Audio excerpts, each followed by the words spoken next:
pessoas lindas, abençoadas, sejam todos bem-vindos. Eu sou Cris Cole, hoje estou aqui para mais um relato. Tenho outros aqui para contar para vocês, cada um mais forte do que o outro, e eu creio que isso tudo aqui que vocês estão fazendo, gente, vai levar cura e libertação para a vida de muitas pessoas. Antes de começar o relato, eu quero avisar vocês que estão me mandando mensagem pelo WhatsApp perguntando sobre o curso de formação em terapeutas. O curso leva uns 6 meses, são 2 encontros semanais. Se vocês quiserem mais informações, entrando no meu website, que eu vou deixar o link aqui abaixo, também aqui nos comentários, vocês podem acessar, lá tem tudo que vocês precisam saber.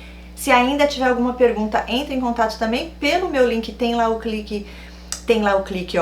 botãozinho do WhatsApp, você clica lá e já entra direto a mensagem para mim, assim que eu puder eu respondo. Para você que não tem cartão de crédito, que não tem como fazer o pagamento em 12 vezes no cartão, eu posso facilitar, no caso, fazendo em até 6 vezes pelo Pix. Aí você tem que entrar em contato comigo também para que isso seja possível, ok? Então, para quem não tem cartão, não perca a oportunidade se é algo que Deus já colocou no seu coração, porque é um trabalho muito lindo, mas não é para quem não está sendo chamada para esse propósito, ok? Porque são coisas que a gente vai, tá mexendo na parte espiritual, na parte emocional. Então tem que ser realmente algo que você já tem em você, um dom de Deus. E normalmente nós que somos empatas, codependentes, já temos isso queimando em nossos corações, a alegria que a gente fica de saber que a gente pode cooperar, na melhora de alguém, principalmente nessa parte emocional. E ajudando em relacionamentos abusivos, porque o curso ele é um curso de terapeuta cognitivo-comportamental cristão, e o curso vai te preparar para você poder estar apta a atender pessoas online depois que você terminar os 6 meses, ok? Então vamos ao relato de hoje, que é bem forte também. Eu mudo os nomes sempre, a não ser que a pessoa já me avise que está mudando o nome no relato. Começando, ela disse assim: olá Cris, me chamo, eu vou chamar de Valéria, tá? Vou dar o nome Valéria para ela. Tenho 32 anos, sou de Salvador. E pesquisando sobre o tema narcisismo, encontrei o seu canal. Glória a Deus. Ela fala: parabéns pelo seu trabalho. Obrigada. Graças a Deus por isso, Fico muito feliz mesmo. Deus é lindo. Ok, ela diz assim: vi um relato essa semana que você contou e percebi que existe um padrão de comportamento desse tipo de pessoa narcisista. Exatamente. Bom, decidi enviar o meu relato sobre uma relação de 12 anos com uma pessoa desequilibrada que eu achava ser o grande amor da minha vida. E ela fala: dura ilusão, acordei do pesadelo. Graças a Deus, Ela fala: felizmente, acordei do pesadelo. A minha história começa em 2010 e eu tinha 19 anos, trabalhava como atendente, vivia a doce e tranquila juventude e solteirice. Ok, nunca tive pressa de me relacionar, sempre fui muito tímida para esse tipo de coisa. Tinha poucos amigos, gostava de ler, sair, sempre amei a minha família, apesar de ter uma mãe, aí ela coloca em letra maiúscula, narcisista. E de eu estar acostumada com um tratamento de submissão, culpa, de ter nascido, medo de errar e extrema responsabilidade por ser a filha mais velha, ela coloca entre parênteses, tenho apenas uma irmã. Mas apesar disso, não me preocupava em ter uma vida a 2, nunca tive vontade de casar ou ter filhos. Meu sonho era sair da casa dos meus pais e ter minha independência financeira, meu cantinho, do meu jeito, não depender de ninguém. Ok. Minha irmã estudava, aí ela colocou o nome do local, do local eu não vou citar, e ela diz assim: e eu a levava para a escola, porque a minha mãe sempre ficava preocupada com o deslocamento dela e a insegurança na cidade. Morávamos muito longe da instituição de ensino, era uma verdadeira viagem. Eu trabalhava com atendimento call center das 19 às 3 horas da madrugada e estudava pela manhã, fazia cursos, levava a minha irmã para o local onde ela estudava também, então era uma rotina bem cansativa, mas até que eu me adaptei. Ok, até que um belo dia, minha irmã e os colegas dela, numa conversa informal na escola, mostraram fotos dos seus familiares ao professor de matemática deles. Kátia, minha irmã, mostrou minha foto. Naquela época não tinha WhatsApp, as redes sociais eram o MSN e o Orkut. Ok, minha irmã me falou que tinha um professor que viu minha foto e que queria me conhecer. Eu levei na brincadeira. Na mesma semana ele começou a mandar cartas. Isso mesmo, eram cartas. KKKKK. Eu lembro dessa época de Orkut e também lembro da época de cartas. Minha irmã era o pombo correio. Mandou uma foto de sunga branca, motivo de gozação aqui em casa com minha irmã. Gente do céu, o homem já manda foto de sunga branca.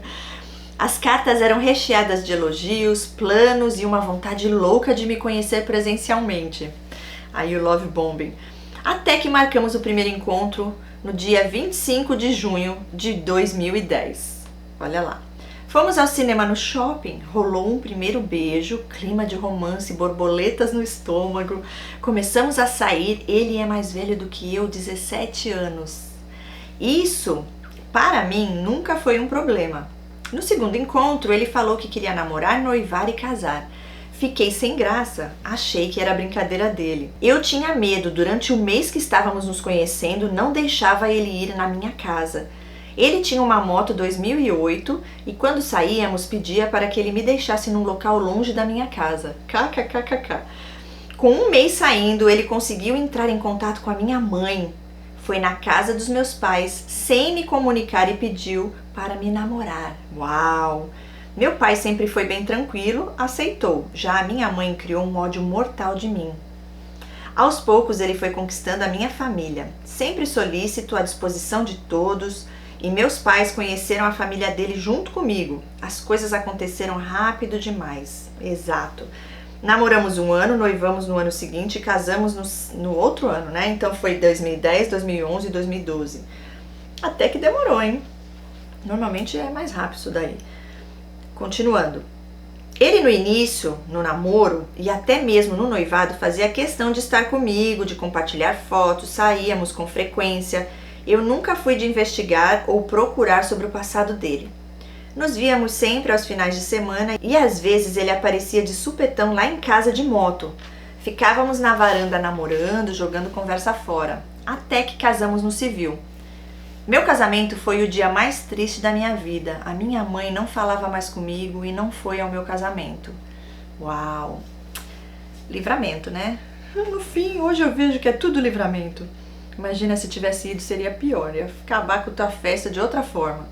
Deus é mais.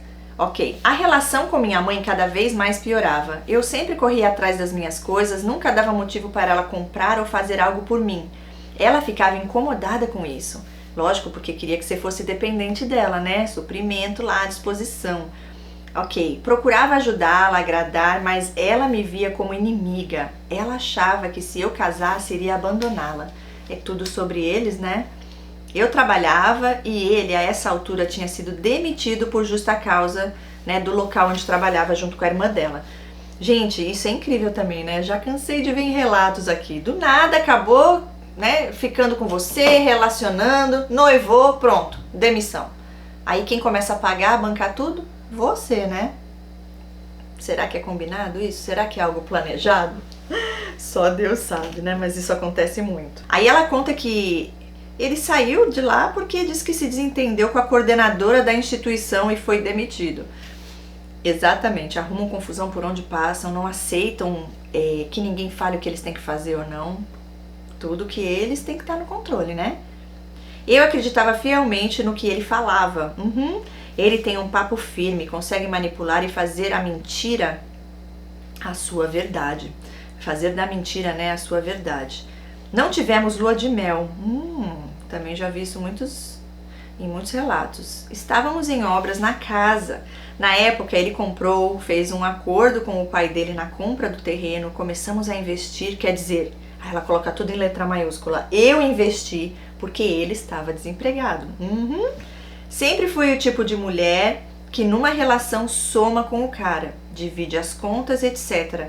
E ela coloca de novo em letra maiúscula. Ele nunca me bancou ou investiu em mim.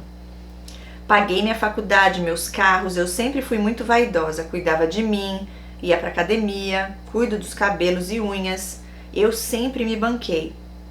Ele só vivia endividado. Eu ganhava pouco, mas sabia administrar minha vida financeira. Ele só vivia enrolado. No primeiro ano de casada, a moto dele começou a dar problemas e sempre aos finais de semana ele me pedia dinheiro emprestado para consertar. Me deixava na casa dos meus pais alegando para eu não ficar sozinha em casa e ele ia para a casa da mãe dele. Como eu confiava nele, acabava acreditando. Eu sempre gostava de agradar ele. Comprava presentes em datas específicas, fazia surpresas de aniversário, sempre gostei de celebrar a vida. E nessa época ele começou a colocar senhas no celular. O comportamento dele começou a mudar. Começou a criticar a cor do meu esmalte, não podia colocar esmalte de cor nas unhas, tinha que ser cor bebê, clarinho, ou incolor, que era unha de mulher direita. Eu achava o cúmulo do absurdo e desafiava ele, colocava as cores que eu gostava. Era um inferno. Eu nunca gostei de roupa muito justa e curta, mas até isso ele começou a opinar nas minhas roupas. Ele dizia que o cabelo tinha que ser longo e eu ia e cortava. Foi o período que mais cortei meu cabelo. Até que um dia ele me deixou na casa dos meus pais, dizendo que ia na casa da mãe. Até aí tudo bem. Sempre pedi a ele para dar assistência e atenção à mãe dele, por amor e cuidado. Era um domingo. Ele saiu pela manhã e quando deu umas 19 horas ele me liga dizendo que o irmão dele tinha exagerado na bebida, estava passando mal, procurando problemas com a família e que ele iria dar uma ajuda ao irmão e que qualquer coisa ficaria na mãe dele. Eita, que aqui eu já vi que tem mentira funda, hein? Mentira profunda aí. Achei estranho porque o meu ex-cunhado era bem responsável com bebida e naquele dia era aniversário do meu ex-cunhado. Resolvi ligar para casa do ex-cunhado, quem atendeu foi o filho mais velho dele, um amor de pessoa, me comportei na ligação como se tudo estivesse bem, desejei feliz aniversário e o filho dele passou o telefone para ele. O parabenizei e no fim perguntei se o meu ex estava por lá. Meu ex-cunhado disse que ele havia saído da casa da mãe dele depois do almoço e que não tinha o visto mais. Uau, olha aí, foi pego na mentira. Aquilo foi um soco no estômago. Ali comecei a ver as mentiras do meu ex. Liguei para o meu ex e disse que tinha acabado de falar com um cunhado e que ele estava mentindo. Olha lá, ele bateu o telefone na minha cara e foi me pegar na casa dos meus pais. Discutimos em casa e a partir daquele dia passei a desconfiar dele. Ele mentia muito e por besteiras. Um dia consegui ver ele digitando a senha do e-mail dele e consegui memorizar. Naquela época, era 2013, já tinha o Facebook. A senha do Face dele era a mesma do e-mail. Um dia resolvi abrir. Se tivesse como apagar memórias, eu escolheria apagar ele da minha definitivamente. Ali eu vi inúmeras mensagens de flerte com alunas menores de idade. Uau! Professoras, mulheres. Foi horrível, fiquei sem chão. Ele convidava meninas e mulheres para shows, cinemas, para vários lugares, coisas que ele já não fazia mais comigo. Gente, eu não tinha ideia do que ele era. Ele pedia fotos das meninas e mandava fotos dele que editava, me cortando das mesmas. Meu pai do céu! Gente, que decepção, hein? E que livramento, né? Libertação. Olha, quando ele chegou, eu estava determinada a ir embora. Ele me tratou friamente, tratamento de silêncio, disse que eu não sabia diferenciar uma brincadeira e que eu estava louca e que não tinha nada com aquelas pessoas. Me senti um lixo. Ficamos dias sem se falar. No final eu acabei perdoando, seguimos com essa relação louca e tóxica. Estava dependente emocionalmente desse indivíduo e ele se aproveitava disso. Eram períodos de paz e guerra. Ele fazia porcaria, eu ficava mal, ele pedia perdão e eu perdoava. Passava um tempo e ele só piorava. Todo final de semana frequentávamos a casa dos meus pais. Ele sempre levava livros para estudar enquanto estávamos ali com a minha família. Sempre passava a ideia de cara estudioso, esforçado, aquela coisa de correria. Em 2015 eu já estava trabalhando na minha área. Trabalhava 40 horas em uma escola. Ele tinha passado no concurso da prefeitura e deu um pequeno alívio nas contas. Era muito pesado para mim. Ele começou a trabalhar em uma escola municipal como professor de matemática. Ele ficou 3 anos nessa escola, aguardando o período probatório sair e depois pediu transferência para outra escola, alegando que a escola dele iria fechar. Nesse período, ele me esperava dormir para estudar, alegando que era uma pessoa noturna. Interessante. Até que uma noite eu acordei e ele não percebeu. Fui ao banheiro e ele estava no notebook na sala. Ele não me viu. Fiquei observando que ele conversava no Messenger com mulheres e ao mesmo tempo estava consumindo pornografia. Uau! Ele me trocou por pornografia e isso se transformou em rotina. Fiquei sem chão. Me transformei em uma verdadeira detetive. Tive frieza para futucar as coisas dele e, como o ditado bem diz, porcaria quando fuça fede. Descobri que ele mantinha contato com as alunas da escola que ele tinha sido transferido, ele flertava aleatoriamente com mulheres, pedia fotos, contava mentiras, dizia ter mestrado, doutorado e que já tinha viajado para a Argentina. Aí ela coloca entre parênteses, a Argentina da cabeça dele, kkkk. Ele criou um personagem de destaque, ele queria ser o tal, impressionar. Foi surreal as histórias que esse cidadão relatava para essas mulheres. Eu já não tinha mais esperança nele. Cada vez mais eu mergulhava de cabeça no meu trabalho e pensava que ele iria mudar. Era desanimador e desesperador. O sexo já não era mais satisfatório e prazeroso para mim. Ele era uma performance, não era legal. E eu me sentia apenas usada, era horrível e constrangedor. Busquei ajuda profissional porque eu comecei a achar que eu realmente estava ficando louca. Olha aí, gente, isso acontece muito. Olha, meu cabelo caía, manchas roxas pelo corpo, eu me calava, eu não me reconhecia. Olha isso, cair cabelo, sim, porque eles e elas no convívio, né, como eles estão sempre causando estresse, essa coisa de fica bem, fica mal, e dá e tira. O organismo fica naquele estresse constante e isso gera, assim, queda de cabelo e outras coisas mais. Deus é mais. Ok, ela continua dizendo, e o tempo passava. Em 2018, esse cara ficou 9 meses sem pôr os pés na casa dos meus pais porque ele teve um caso com uma colega de trabalho. Minha irmã descobriu, me contou e ele culpou a minha irmã, ofendeu a minha irmã, disse que ela queria destruir o casamento dele. Eu ainda fui culpada por ele. Na ocasião, minha irmã perdeu a cabeça e deu um tapa na cara dele e ele foi pra cima dela.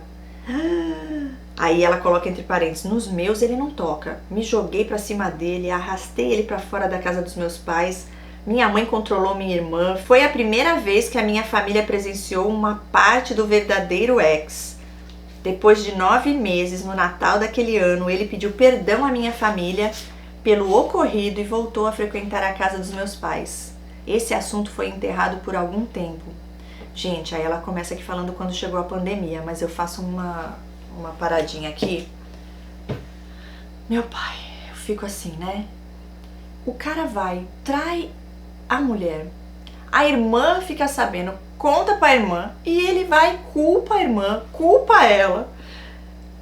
Mó barraco. E ele achando que tá certo. E ele achando que a culpa é dela, que quer nos separar. Não, ele que trai, ele que não tá valorizando e respeitando o casamento. E aí, porque a irmã conta, a irmã dela, lógico que ia contar. Falta de vergonha na cara, não assume responsabilidade dos erros e culpa o outro, porque olhar pra si e falar eu sou um monstro, né? Isso que eu fiz é coisa de gente mau caráter. Ah, não, vai contra a máscara que é de perfeição. Chegou a pandemia de 2020 pra cá, foi ladeira abaixo. Teve uma menina que entrou em contato comigo através do SMS no dia 2 de fevereiro de 2020 para me pedir perdão porque estava tendo um caso com ele desde 2019 e ela se sentia culpada de estar destruindo essa relação.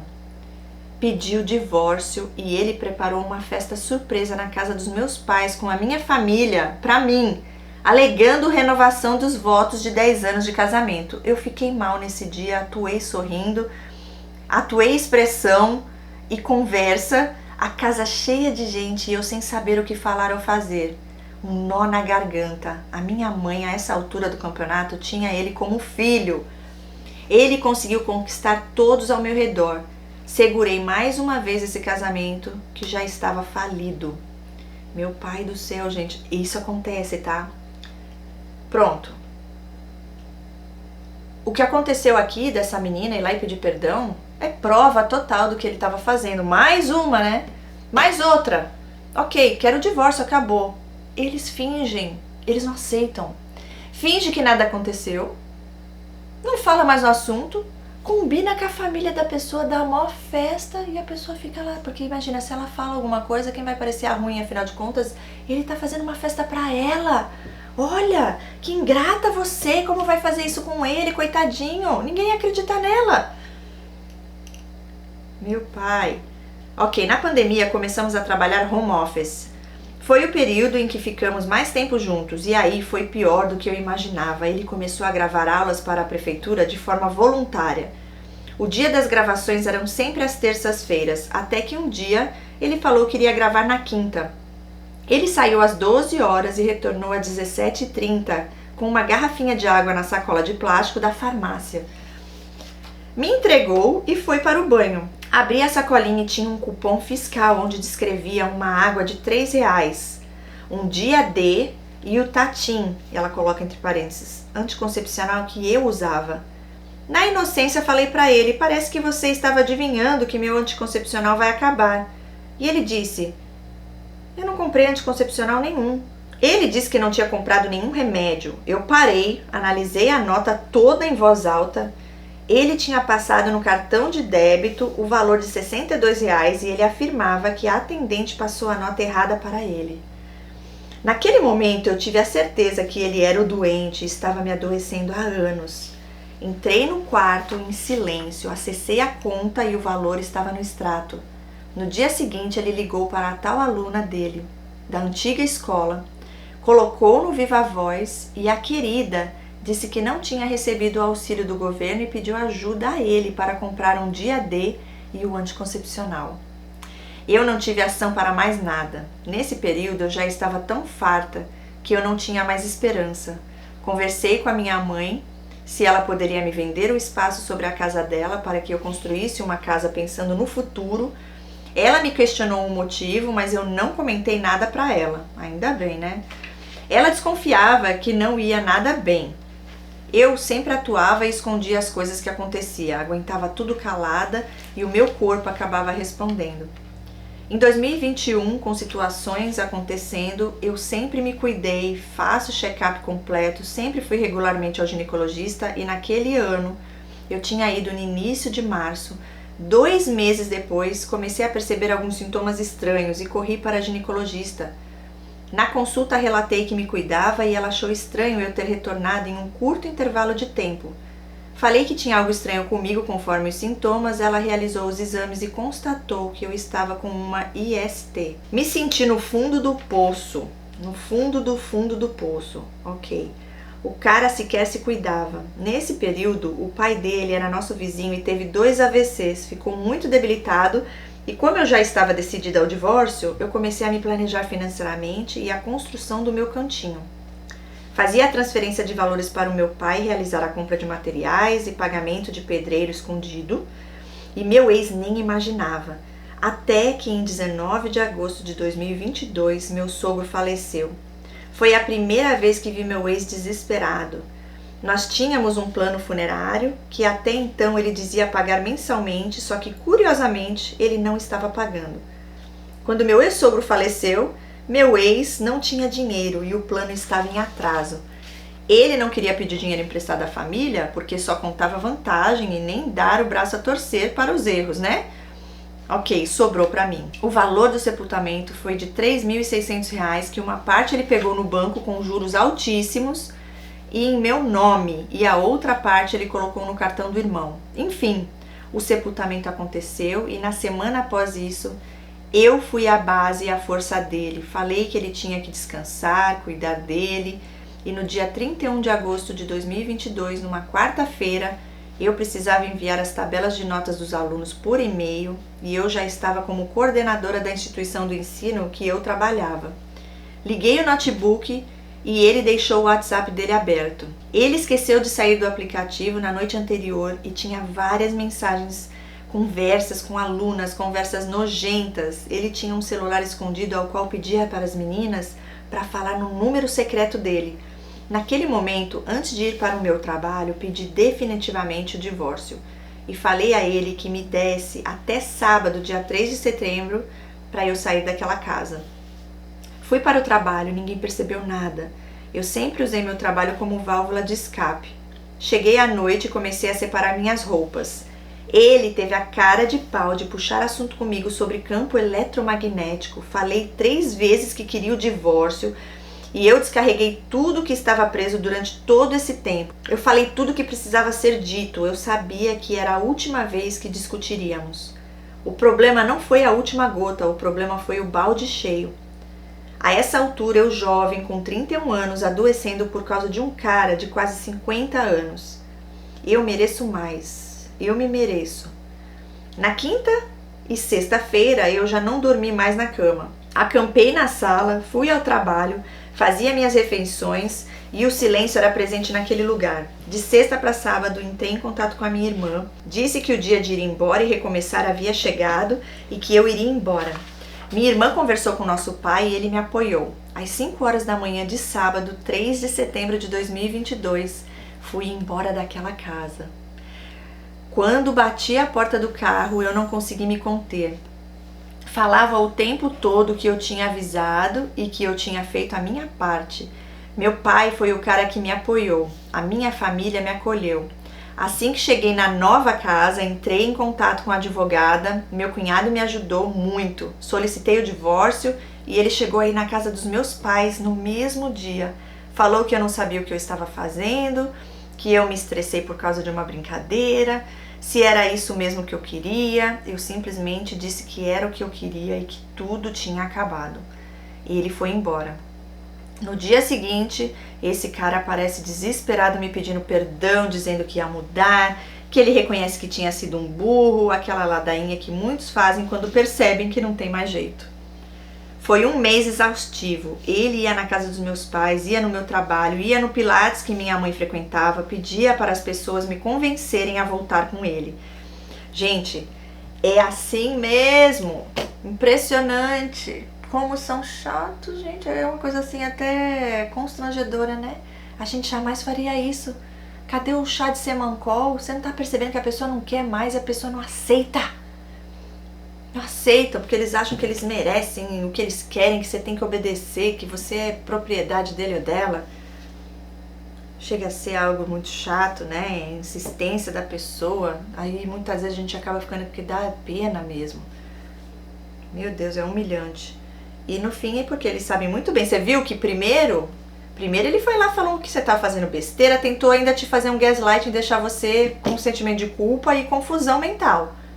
Quando ele viu que não teve jeito, que você ficou firme na sua realidade, decidida, aí vai o coitadinho, pede desculpa, pede perdão. Eu vou tentar agora essa tática, né? Porque vai, então, se não funcionou a outra, agora eu vou fazer que assumir que eu errei, que eu vou mudar. Insisti que ele precisava assinar a procuração permitindo a abertura do divórcio e ele assinou. Arquei com os custos do divórcio sozinha, ela colocou em letra maiúscula. Eu sabia que se ele tivesse à frente disso, o divórcio nunca sairia. Não aleguei ou pedi nada a ele. Saí com prejuízos financeiros, emocionais por conta desse indivíduo. Mantive o contato zero com ele. Excluí meu Facebook, bloqueei ele do meu Instagram, do WhatsApp. Ele começou a mandar flores, mandava cartas dizendo que a gente precisava viajar, sugeriu fazer um contrato de traição. Gente, ela coloca entre parênteses, achei isso bizarro. Chorava, gravava vídeo chorando e pedindo perdão, mandava para minha mãe. Eu simplesmente pedi às pessoas que não me trouxessem nenhuma informação dele e não levasse nada sobre mim para ele. Minha ex-sogra me ligou desesperada, me pedindo para perdoá-lo porque ele estava sofrendo e ele iria mudar. Aí ela coloca entre parênteses, só que não. Ela mal sabia o que acontecia naquele casamento. Eu poupei a minha família e a família dele de toda essa loucura. Na minha cabeça, a decisão é tomada pelos envolvidos no relacionamento, eu e ele. Ninguém ali era criança. Aí aqui essa parte eu falei, ele era, né? Sempre foi, sempre será. Se não passar pelo processo de cura, sempre vai ser a criança. A criança birrenta. O divórcio saiu no final de setembro de 2022, graças a Deus foi muito rápido. Não tínhamos filhos e eu só queria a distância dele. As pessoas me criticaram porque não levei nada da casa, sendo que comprei e investi em muita coisa lá. Eu só queria paz, o resto a gente consegue se refazendo, verdade. Minha advogada foi um anjo na minha vida. Eu trabalhava perto da casa que eu morava com ele. E ele ficava sempre à espreita, sabia dos meus horários de chegada e saída e eu precisava sair de lá. Afinal, eu não sabia do que ele era capaz. Mudei de trabalho e pedi demissão com o coração apertado por causa desse infeliz. Transferi a moto que estava no meu nome para o dele. Aí ela coloca entre parênteses, acredite, eu tirei uma moto nova para ele no meu nome há 2 anos atrás. Eu só queria esquecer ele, o cheiro ou qualquer coisa que me lembrasse dele. Hoje eu consigo dormir, cuido de mim. Agora, no dia 3 de setembro, completou 1 ano que eu saí daquele local. Yes! Busquei distância da família e amigos dele e evito qualquer tipo de contato. Ótimo! Eu aprendi de forma dura e cruel como uma pessoa consegue quebrar a outra. Busquei ajuda e faço questão de me lembrar sempre o que me motivou à tomada de decisão. Não me sinto culpada ou arrependida por isso. No início me sentia. Me perguntava por que eu deixei chegar a esse ponto. Hoje não mais. Hoje meu foco é investir em mim. A relação com a minha mãe tem altos e baixos, mas procuro de alguma forma entender que apesar de tudo eu a amo. Tento separar as coisas e ser o mais transparente possível. Hoje eu não busco o amor de outra pessoa, ainda não estou preparada para isso. Essa situação toda gerou tantos traumas e gatilhos que eu penso que agora eu preciso cuidar de mim. Hoje eu me amo mais e isso não é egoísmo. Eu me permiti sofrer por uma pessoa desequilibrada que fazia vítimas antes de mim e que com toda certeza não vai mudar. Pessoas não mudam pessoas, as pessoas mudam por conveniência e quando se permitem mudar. E eu decidi mudar por mim. Relato real de uma pessoa que se sentia fracassada e se deu uma nova chance. E ela coloca PS, obrigada por ler cada linha descrita nesse relato. Eu que agradeço você ter colocado aqui o teu relato, compartilhado, né, com todos. Achei muito importante aqui no final deixar aqui para você o que é muito importante, né? Sim, você ainda não se sente preparada. Eu não sei se você faz terapia, mas é muito importante, né, um profissional especializado para você se fortalecer o mais rápido possível, para você dar a volta por cima. Essa parte com a sua mãe, que você a ama, sim, mas o melhor, o ideal é não contar coisas da sua vida, o que está acontecendo, as suas emoções, o que você está sentindo. É o mínimo possível, somente aquilo que é o necessário, diante, né, do respeito que você tem perante ela. Mas prudentes como as serpentes, hoje Deus nos revelou, nos libertou, então sabemos com quem estamos lidando, então é importante ter esse discernimento. E, acima de tudo, Deus em nossas vidas, porque é Ele que nos dá o que a gente precisa. Tantas idas e vindas, mas graças a Deus, no final de tanto você sofrer, você foi lá e falou, Pai, me ajuda aí. Tava lá mandando seu dinheirinho, fez o que você tinha que fazer, conseguiu não compartilhar isso com ele, e aí é que as coisas funcionam, vão pra frente, né? Porque quando eles sabem, eles tentam manipular de todas as formas, usando pessoas de fora, inclusive, como ele fez pra tentar te sugar de volta, né? Isso já aconteceu comigo, gente, é surreal. Eles são capazes de tudo, e aí você acaba pensando, nossa, essa pessoa realmente me ama. Eles acreditam na própria mentira deles, que eles vão e fazem aquilo, sabe? E você pensa, não é possível que uma pessoa tá fingindo tudo isso, né? Mas estão, porque na verdade é o desespero para conseguir o que querem. Então faz o que for preciso, que sabe que vai tocar você. Uma vez que você volta, pronto, aí perdeu a graça. Né? Porque pra ele, o que dá pra perceber é que sempre foi meio que um desafio, né? Ele falava, não usa mais a unha tal jeito, e você ia e usava. Não usa roupa assim, então pra ele era um desafio, sabe? Ele tava sempre ali te testando, né? Tentando ver como ele conseguia te atingir, e foram aí alguns anos, né, de sofrimento, você bem mais jovem, quer dizer, eles gostam muito de pegar pessoas mais novas, muitas vezes com uma ingenuidade, uma inocência, né? E fica mais fácil para eles manipularem, mas como Deus é maior em nossas vidas, ele, né, também não conseguiu aí te enganar. Quantas mulheres, né, você vê como a pessoa é promíscua mesmo, com alunas, pessoas menores de idade, gente, é algo, sabe, sem escrúpulo, que não vem de Deus. Então, glória a Deus por sua vida, pelo seu relato e por você estar liberta desse mal. É isso. Fica aqui essa mensagem. Se você tem algo a compartilhar, deixa aqui nos comentários. Se você quer enviar o seu relato, meu e-mail está aqui abaixo, relato.sobrevivente@hotmail.com. Deus abençoe a todos vocês, beijos no coração e a gente se vê em breve no próximo relato. Até lá, tchau, tchau!